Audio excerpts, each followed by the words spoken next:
Right, kids, we're going to start. So, thank you all for coming today to do the Stormont Green Energy Challenge. I'm going to introduce you now to the sponsor that helped us get this project in Parliament Buildings, Mr. Michael Copeland. You may well ask why I'm walking about in a bowler hat, not okay? Because when my dad was in the shipyard, he began at 16 as an indentured apprentice, and he eventually ended up as the engineer and director of Queen's Island, which was locally known as Engine Works. And for some reason, when you became foreman, they gave you a bowler hat. Now, bowler hats are worn in lots of circumstances here, and this one wasn't really fitting in a little bit stupid. The real reason why they gave them bowler hats was foremen were not always very popular.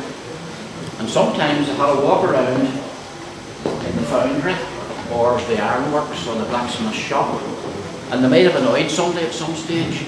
And there were a number of occasions when what was called shipyard confetti, i.e. lumps of iron, rivets, bolts and nails, fell down onto the heads of foremen. So the engineer allows you to be able to do that. So all of your water supply and all your sewage supply, engineers make that happen. Okay, they build your reservoirs, they put your pipes to the ground, and they get the water so it's dead easy to just switch on the tap. The other thing is roads.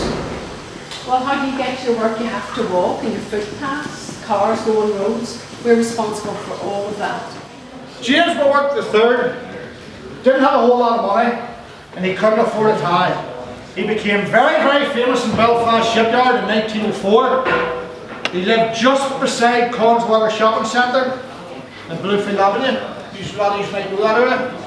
And he jumped into the lagoon and he didn't save one man from drowning. He saved 2 people from drowning, and he became a bit of a shipyard hero. And they gave him a gold watch and he got a certificate signed by the King, and they sent him to a photographer to get his photograph taken, and he didn't have a tie, so they took the photograph and drew the tie over his foot. And anybody know what the name of the other ship in this photograph is called? Olympic, that's right. Anybody know which one's which? Who thinks which one's which?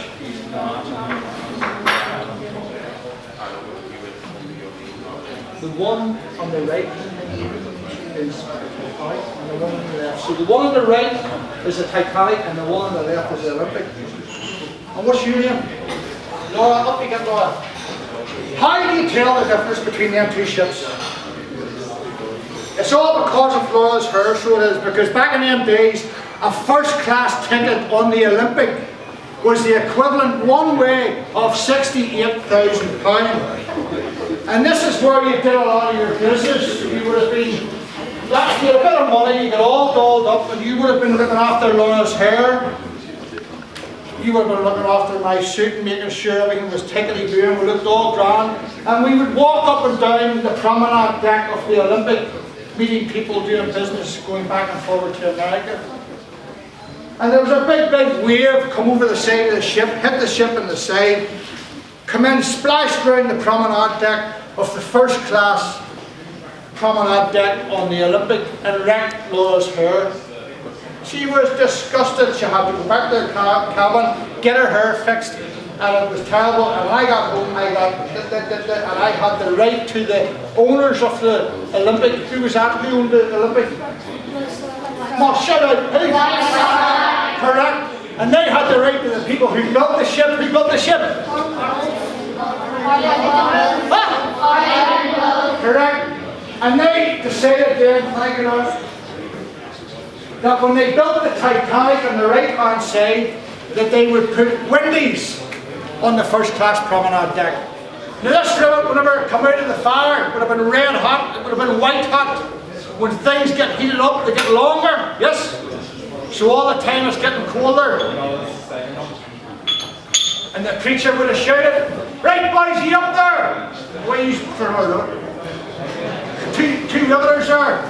Soapbox and nail in the boot of you there. Watch my thumb, watch my head. Hit it now! Just pretend to hit it, well.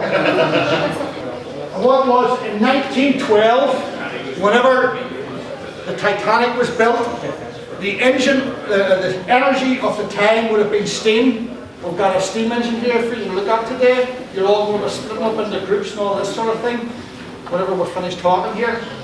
And there was fairly industrial. Belfast was the fastest growing industrial city in the world outside of the United States of America. Okay? So people were starting to use quite a lot of energy, you understand, steam, and there was electricity and all that type of thing. So they were using quite a bit. But there was 1.65 billion people in the world. You see how many zeros there is? Now see now, there are going to be 7 billion people in the world soon. So today, there's questionnaires and quizzes down there that you all have to take the Titanic Green Energy Challenge. You have to find out and learn about all different types of green energy here today and fill out the questionnaire and vote for your favourite green energy hero. Okay?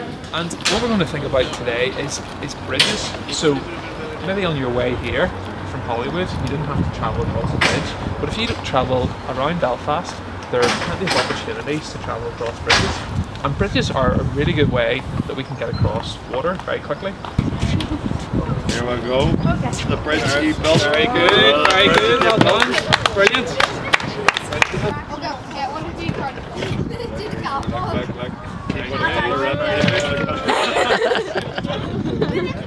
And it makes electricity whenever the wind blows, okay? And how do you think it tells what speed the wind is going? What do you see on it? And what do you think this is called? Is it called a wee cup thing? I would call that a wee cup thing, but some people would call that an anemometer. And that's making that hot water out of thin air. You see this the way this is all going and starting to go icy? It sucks all the heat out of the air, even though there is no heat, and makes that water hot.